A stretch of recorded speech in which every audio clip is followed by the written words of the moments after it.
ワンデークラシックを走ってそして勝つためのピュアなレースバイクです。エアロードと同等の空力を備えている 35C のタイヤを難なく収められるように効果的にしなるように前側を切り取っています。ピッチ系のカーボンファイバーもエアロード CFR よりも剛性が高くなっています。フレームのリーチはエアロードと共通、スタックについてもプラス 3mm 同じポジションを実現できるようになっています。速度が乗るとこのバイクが本領を発揮します。自己ベストを連発しました。このエンデュレース CFR は供給用として設計開発したものなんですよね。かなり金銭に触れるモデルなんじゃないかなと思います。はい、こんにちは。最近エアロロードや軽量ロードといったジャンルを統合して軽量エアロロードとしてオールラウンドなバイクとしてラインナップするブランドがあります。一方でエアロロードや軽量ロード、エンデュランスロードっていうジャンルを別々に展開するメーカーもあって、キャニオンはそういうブランドの一つなんですけど、今回は2026年4月に発売されたキャニオンのエンデュランスカテゴリーのバイクエンデュレース CFR をレビューします。ところがこのバイクエンデュレースっていう名を冠してるんですが、純粋なエンデュランスバイクではありません。キャニオンがラインナップするエアロード、アルティメット、もちろんグレールなんかとも明確に異なるジャンルですし、同じエンデュレースのセカンドグレードエンデュレース CFSLX やサードグレードの CF とも別物です。このエンデュレース 35C のタイヤを履くエンデュランスロードに見えるんですが、その実全て専用設計のレースバイクです。そのコンセプトはプロレーサーがワンデークラシックを走って勝つためのバイクです。今回はそんな異色のロードバイクエンデュレース CFR をレビューしていこうと思います。ではまずこのエンデュレース CFR のバイクの開発コンセプトについてより詳しくお話ししていこうと思います。まずこのバイク実際のコンセプトは春のシーズンに行われるワンデークラシックを走ってそして勝つためのピュアなレースバイクです。でクラシックレースにはいろんな特徴があります。まずパベ、石畳とかグラベル区間などの荒れた路面、そして1日で行われる平坦基調のレースが多いことから超高速のレース展開になること、さらにはレース中激しいアタック合戦が繰り広げられることなどが挙げられます。そこでこのエンデュレース CFR は荒れた路面でも疲労を抑えてパフォーマンスを発揮するための快適性、超高速レースに対応するための空力性能、そして激しいアタックに対応するための剛性という3点を重視して設計されています。クラシックレースの代表パリルーベなんかはかつてはパベ対策で専用のホイールを用意したりとかバーテープを二重に巻いたりスペシャルバイクが投入されるレースでしたが、最近は高速化が進んだ影響もあって各チームバリバリのエアロロードで走るケースが多いです。もちろんタイヤは 32C とかの太いサイズを履くことが多いんですが、以前に比べると高速平地レースの様相を呈してきていると思います。キャニオンを供給されているアルペシンなんかも普段はエアロードを使ってレースをしています。で高いフィジカルを持つプロレーサーの場合、大抵の場合はそれで対応できるんですが、しかし悪天候の時なんかはエアロードでは不満があるケースもあるらしいです。そこでいかなる状況でもクラシックレースを制覇するために快適でしかも空力がよく剛性も高いバイクをキャニオンが開発しました。それがこのクラシックレース専用兵器といえるエンデュレース CFR です。次にグレード展開について、このエンデュレースシリーズはキャニオンのエンデュランスロードのシリーズ名なんですが、今回のモデルチェンジで CFR、そしてセカンドグレードの CFSLX、ベースグレードの CF すべて新しい形状、新しいモデルになりました。ところがこの3台形状はすべて異なる別物となっています。まず一番下のグレードエンデュレース CF は最も純粋なエンデュランスロードです。快適性を高めたフレームにハンドル落差を減らすための高いスタック、フレームには泥よけやバック類を取り付けるためのダボ穴がたくさんついてます。そしてもう一つ上のセカンドグレードエンデュレース CFSLX は CF に加えて空力をプラスしたモデルです。フレームの形状は空力を意識した翼断面になって、かつダウンチューブにストレージが内蔵されていて、そこにパンク修理キットなどの必要なものを収納できるようになってます。ジオメトリーについてはエンデュレース CF とほぼ同じで、快適なポジションで長距離をサイクリング、ツーリングするような自転車となってます。そしてこのエンデュレース CFR はセカンドグレード以下とは形状もジオメトリーも全てが異なる専用設計のバイクです。SLX 以下は最大 38C が履けるタイヤは CFR では最大 35C まで、フレームのジオメトリーもほぼエアロードと同一となっています。したがってハンドルもエアロード同等まで低く下げられますし、ステアリングの応答性についてもレースバイク基準で設計されています。またレースを走るためのバイクなので空力や剛性もエアロードとほとんど同じになってます。なのでエンデュレースと名前はついていますが、実質的に太いタイヤが履けるエアロード、クラシックレース向けに専用設計されたすごく贅沢なレースバイクと言えます。それではこのエンデュレース CFR のバイクについて詳しく見ていきましょう。まずはフレーム外観と空力についてチェックしましょう。このエンデュレース CFR フレームデザインのポイントは高い空力性能と十分な剛性、その上で快適性を高めるためのワイドタイヤに対応しているということが挙げられます。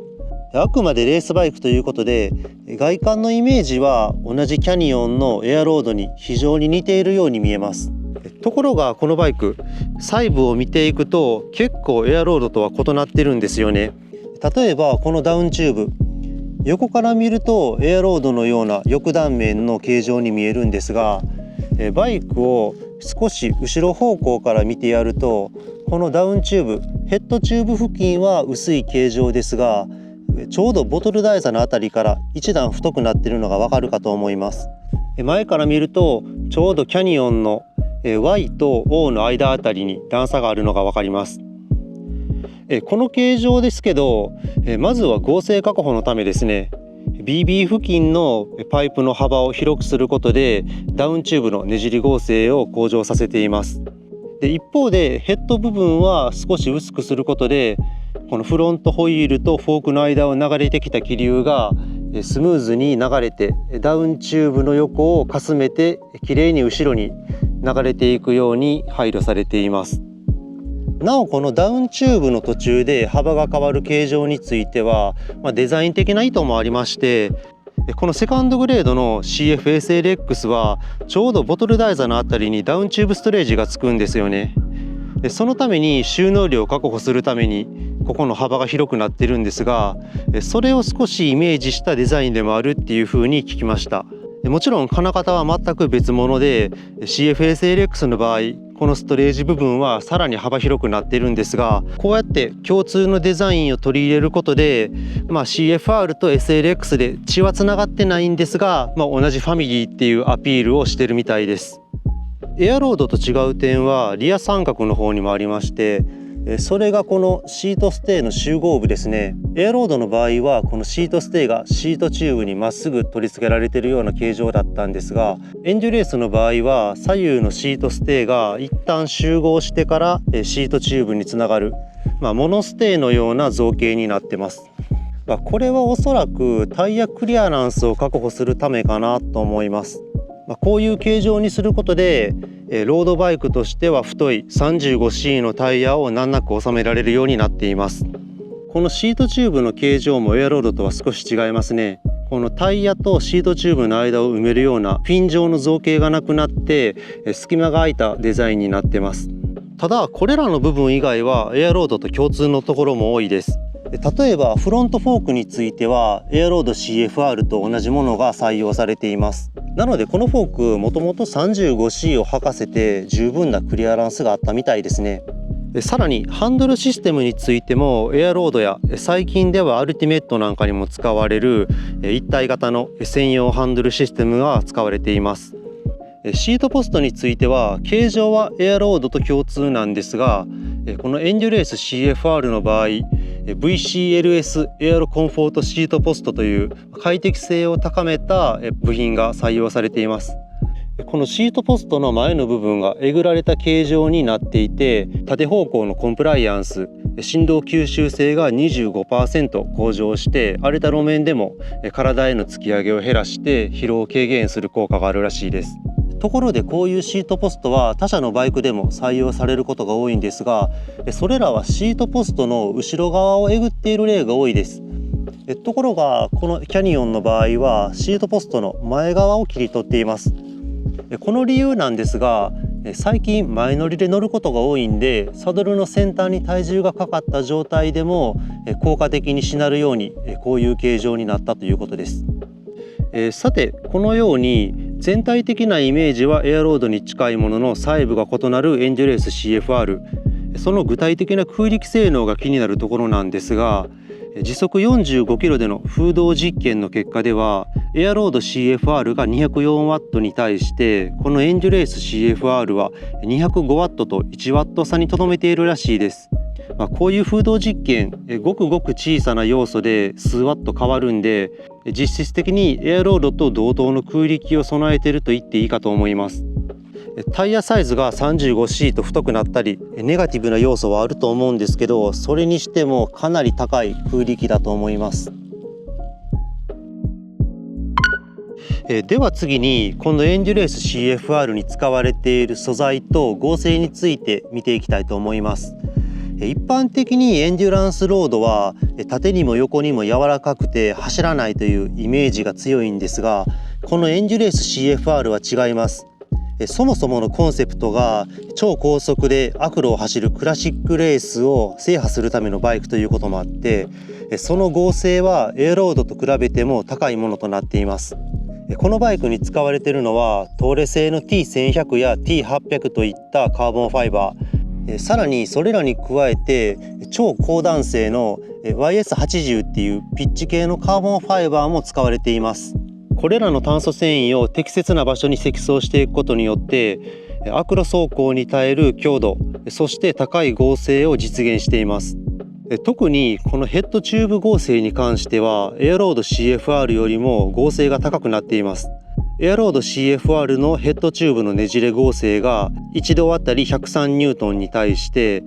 このエンデュレース CFR は1度あたり115ニュートンと1割程度高くなっています。ヘッド合成が高いことでクラシックレースでの激しいアタック合戦にも遅れることなく対応することができますし、荒れた路面でのハンドリングを安定させることにもつながります。 BB 合成はエアロード CFR が70ニュートンパーミリメーターに対してエンデュレース CFR は69ニュートンパーミリメーター、ほぼ同等です。実際の乗り味についてもタイヤが太いこと以外は本当にレーシングロードバイクそのものと言っていいです。なおエンデュレース CFR のフレーム重量は M サイズのミト層で 918g、 エアロード CFR の M サイズはミト層で 890g だったんで 28g ほど重くなっていますが、 35C タイヤに対応していることなどを考慮すると思ったより重量増は抑えられていると思いました。最後に整備性について、この辺りは第4世代のエアロード CFR と共通の部分も多いんですが、まずハンドル周りのボルト、あとシートポストのボルト、これらは T25 のトルクスボルトで統一されています。なおこのステム周りのボルトについてはドイツ製のチタンボルトが採用されていて、汗がかかったりしても錆びにくいように配慮されています。このキャニオンの専用ハンドル、サードパーティーのハンドルに交換とかができない仕様になっているんですが、使い勝手は結構いいです。このハンドルのドロップ部分はオプションの別の形状のものに交換することができるんですが、その時も油圧ホースのラインを切ることなくドロップ部分のみ交換できるようになっていますし、ハンドルの高さ調整をする時もこのボルトを緩めてステムを上げて間に適切なスペーサーを抜き差しするだけです。このシステムを受け入れてしまえば整備自体はすごく簡単にできるように配慮されています。これらのポイントはエアロードと共通なんですが、エンデュレースならではのポイントとしてこのリアのハンガーの規格が挙げられます。エアロードの場合空力や重量を意識して専用のディレイラーハンガーだったんですが、このエンデュレース CFR では汎用の UDH 規格ユニバーサルディレイラーハンガーが採用されています。少し重量はかさむしかさばるんですが、すごく変形しにくいんでトラブルも起こりにくいですし、もしダメになってしまったとしても汎用パーツなんで入手性が高いです。さらにスラムのフルマウントタイプのリアディレイラーも取り付けられるようになっています。今後ロードバイクもこの UDH がデファクトスタンダードになっていくんじゃないかなと思います。なお BB はプレスフィットの BB86、スラムコンポで使う時に難があるんですが、BB のシェル幅を稼いで合成を稼ぐためにはキャニオンはこれがベストって判断したんじゃないかなと思います。では次にサイズとジオメトリーについてお話ししていこうと思います。ジオメトリーについては同じキャニオンのエアロード CFR がベースとなっています。特にヘッド周りのジオメトリーは共通で S サイズのヘッドアングルが 72.8 度、M サイズが 73.25 度とかなり立ったヘッド角になっています。ただしジオメトリーについては全く同じではなくって直径が大きいワイドタイヤに合わせて小変更がされています。例えば BB ドロップ、これはエアロード CFR が 70mm に対してエンデュレース CFR は 73mm と 3mm 低いドロップになって直径が大きいワイドタイヤを履いた時に地面から BB の高さがエアロードと同等になるように調整されています。またタイヤクリアランス確保のためにチェーンステイの長さも 410mm から 413mm に 3mm 伸びています。こういった変更がなされていますがフレームのリーチはエアロードと共通、スタックについても S サイズ以上でプラス 3mm とほぼ同等のポジションが出せるようにされています。このスタックについてはエンデュランスロードのイメージを覆す低さなんですよね。他社のエンデュランス系のバイクと比べると 2,30mm 低いです。エンデュレース CFR はあくまでクラシックレースを走るためのレースバイクです。したがってエアロードと同じポジションを実現できるようになっています。そしてサイズ転換について、これは相変わらずですね。キャニオン本社があるのはドイツで、ドイツの平均身長は180センチぐらいあります。今回の試乗車は M サイズなんですが、177センチの私でギリギリのサイズです。乗り方やポジションによったら S サイズになる可能性もあるかと思います。サイズチャートを見ると175センチなら S サイズ、170センチだと XS サイズ、それ以下だと 2XS っていう感じですね。キャニオンかっこいいしコストパフォーマンスも高いんですけど、特に身長が低い日本人に対しては少しサイズで困るポイントがあるかなと思います。ただこのエンデュレース CFR ハンドルがかなり下げられるスタックが低いジオメトリーなんで他のラインナップのエンデュランスバイクに比べるとポジションは出しやすいかと思いました。ではこのエンデュレース CFR のパーツ構成について見ていきます。このバイク日本国内では完成車のみ1グレードのラインナップです。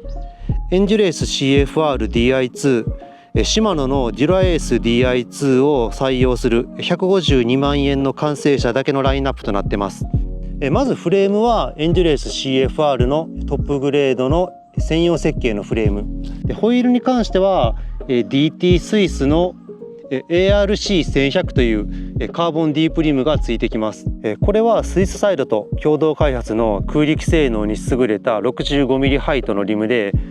ハブに関しては DT の180セラミックベアリングのハイエンドのハブが採用されています。このホイール結構重そうなんですが前後で 1500g 台前半と見た目より随分軽かったです。そして組み合わせられるタイヤ、これはピレリの P0 レース TLR-RS、 幅は 700×35C となっています。ある意味このタイヤがこのエンデュレースというバイクの最も特徴的なポイントと言えるかもしれません。この 35mm 幅のレーシングタイヤを履かせるためにバイクのジオメトリーが設計されて、そしてこのエンデュレース CFR というバイクができていると言えます。なので細いタイヤ履かせるといっても、32C、30C ぐらいまでにとどめていく方がいいかなと思います。さてコンポーネントに関してはシマノの R9200 デュラエース DI2 です。特徴的なポイントはクランク長で S サイズ M サイズは 165mm、2XS、XS サイズは 160mm と最近のトレンドを反映したショートクランクになっています。ただこのクランクパワーメーター付きの高額な製品なんでショートクランク合わない人にとってはちょっともったいない気もしますね。なおギア比についてはフロントのチェーンリングが5236、そしてリアのカセット 11×30T という高速寄りのカセットになっています。こういうところからも高速な平地レース向けのバイクっていうキャニオンのコンセプトが伝わってきますね。はい、では実装レビューです。今回このバイク1週間ぐらいしかお借りできなくって、悪天候も重なってあまり長距離は乗れなかったんですが、それでも250キロ実装テストしてきました。標準装備の 35C タイヤに加えて、手持ちのホイールと 30C タイヤでも実装しました。このバイクのコンセプトが実際どういう走りに落とし込まれているかをチェックしてきました。ということで実装レビューです。このエンデュレース CFR、エアロフレームにディープリム、そしてワイドタイヤとゼロ発進は苦手そうに見えるんですが、加速でも見た目ほど重さを感じません。確かに軽量ホイールを履いたヒルクライムバイクと比べると違うんですけど、少なくとも平地のゼロ発進で加速のもたつきを感じることはありません。このバイクが履いている DT-ARC1100、65mm ハイトのホイールなんですが、重量は 1520g ほどと思ったより軽いです。ただし履いているタイヤ、ピレリの P0 レース RS TLR は 35C で重量は 394g もあります。フレームの剛性が高くて踏み込んだ力が逃げないんで加速がよく感じているんじゃないかなと思います。そして速度が乗るとこのバイクが本領を発揮します。とにかく乗り心地がスムーズです。この 35C のタイヤ、私の体重70キロで適正空気圧は 3.6 気圧、35C のエアボリュームで、しかも低圧のタイヤが路面の凹凸を吸収してくれるんで衝撃が伝わってきません。単に乗り心地がいいだけではなくって、振動でバイクが失速しにくいんで巡航時のスピードの維持がしやすいです。これは単なるフィーリングではなくってタイムを測っても実際に速いです。私のホームコースの HTT 系のセクションで自己ベストを連発しました。エアロード譲りのエアロフレームと 65mm のディープリム、そして 35C のワイドタイヤの速度維持性、体への突き上げが少ないんでペダリングもしやすいです。このバイクに乗るまで正直 35C は太すぎてツーリング用の味付けかなと思っていたんですが、そんなことありませんでした。もしかするとこのピレリのタイヤが特別いいのかもしれませんけど、転がりの良さ、グリップ感、乗り心地、全てにおいて評価が高いです。コーナリングの安定感もいいですし、今後 35C はともかく 32C ぐらいはロードレースのスタンダードになるかもしれないと思いました。さて、ここまでメリットばっかり語ってきましたが、もちろん欠点もあります。その最たるものはヒルクライムですね。やはりタイヤの重量で 28C のタイヤに比べて前後で 300g ぐらい重いことを考えると、淡々と坂を登る場面だとどうしても重さを感じてしまいます。バイク自体の剛性は高いですし、ペダリングには反応してくれるんですが、物理的に重いものは重いですね。あと細かい点としては、タイヤが太くて直径が大きい分前輪につま先をぶつけやすいと思いました。街乗りで U ターンする時とか気を抜いているとつま先をぶつけてちょっと怖い思いをします。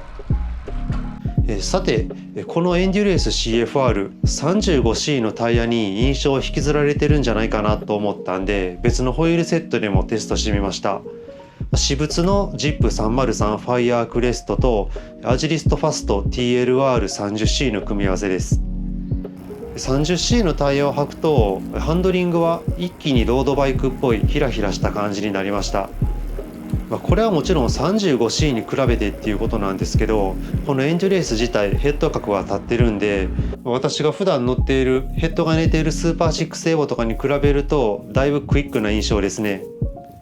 さて、ジップを履いたエンデュレース CFR でトレーニングに出てみると、ホイールとのマッチングが悪いんかかかりが悪いような印象を受けました。この ZIP303 ファイアークレスト、スーパー6エボとの組み合わせだと結構いいなと思っていたんですけど、このエンデュレース CFR の硬いフレームとは相性が良くないのかもしれません。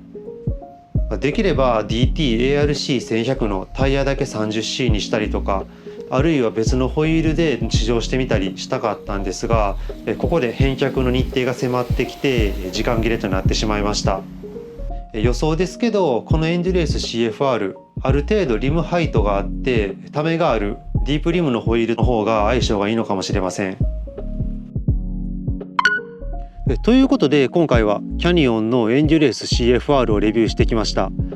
このバイクプロレーサーが春のクラシックを制覇するために開発されたというだけあって 35C のワイドタイヤや専用設計のシートポストによる乗り心地の良さ、走りの安定感が感じられました。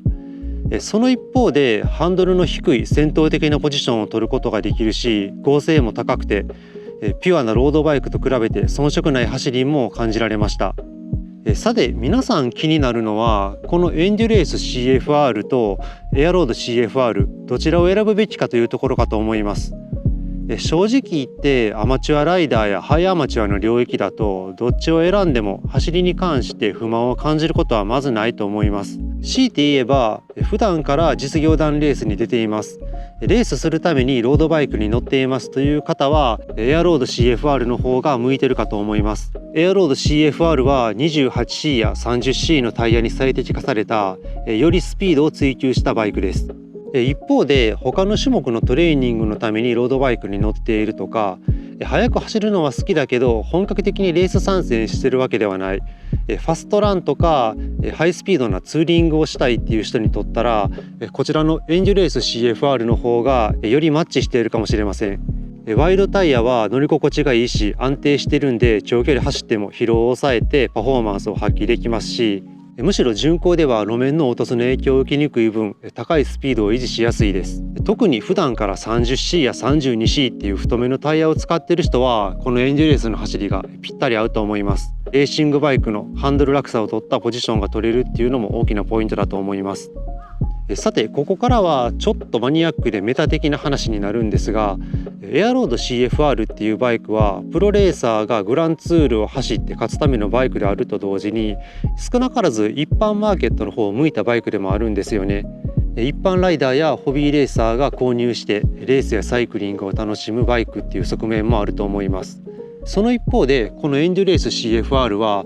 プロがクラシックレースを走るために供給用として設計開発したものなんですよね。それを市販しているっていう形なんですよね。そういう意味ではこのバイク開発時は一般マーケットのことは考えて作っていないと思います。あまり数が出るバイクとは思えないですし、このバイク専用に金型を作っていることも考えると絶対赤字だと思います。車に例えると市販車ベースのモータースポーツで最低生産台数をクリアするために製造されるホモロゲーションモデルに近い存在と言えます。そういう意味ではレースオタクや機材オタクにとってかなり金銭に触れるモデルなんじゃないかなと思います。実際キャニオン社内でも人気らしくってプライベートで買う人が多いみたいです。キャニオンジャパンのマーケットマネージャーのユッキーさんも自分用のやつ買ったって言ってました。プロがクラシックレースを制覇するために設計開発されてそれが市販されているこのエンデュレース CFR、 すごく特殊な立ち位置のあるバイクなんですけど、その走りもその立ち位置もなかなか魅力がある一台かなと思います。はい、ということで今回のレビューは以上です。今後もこういったロードバイクとか機材のレビューしていきますんで、よろしければ高評価とチャンネル登録よろしくお願いします。それでは最後までご視聴ありがとうございました。